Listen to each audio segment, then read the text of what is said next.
Hey, welcome back, Rankers. Last week, this article came out, was shared by Samuel Scott of The Drum, and he brought it to my attention.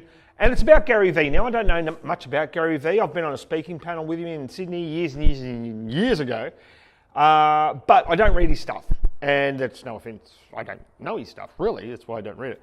But anyway, this article says that one of the things that he promotes is that you should only be spending your marketing dollars on Facebook and Instagram, which of course is patently stupid, if that is actually true.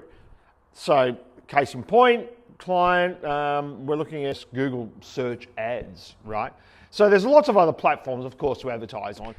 One of the things that this article talks about is Gary's absolute crucifixion of television and the claim that the only place to advertise, if you're going to advertise on television, is the Super Bowl, which of course is also ridiculous because a lot of big brands have evolved and developed and used the power of mass marketing like television, like radio, to build their brand and build actually a really strong online presence because their offline presence has been so dominant.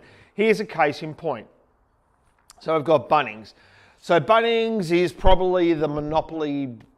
They're like a Home Depot or depot, as we would say.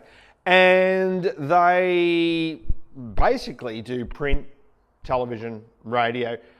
Don't see them a lot online. I'm sure they do. I'm sure they do them on YouTube and those sorts of things as well.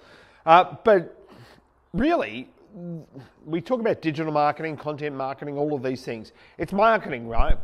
And nothing much has changed except the medium and the tools that we use. So everything still applies. You've got to have a great user experience. You've got to have a great customer experience.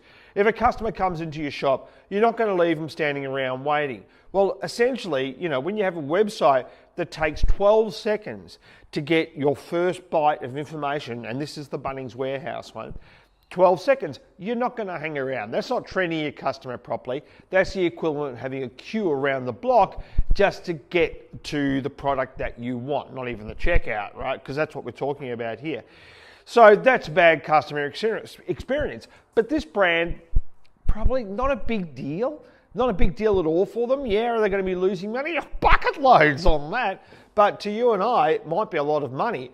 But I know of at least one retailer where their Australian site does about $100 million a year. And you might think, oh, that's significant, Jim. Well, yes, to you and I it is. However, their stores, their retail outlets, do $4 billion, right? They're not going to spend an ad budget. They're not going to max out an ad budget on Facebook. That's it for this week. Hopefully see you next week. Thanks very much.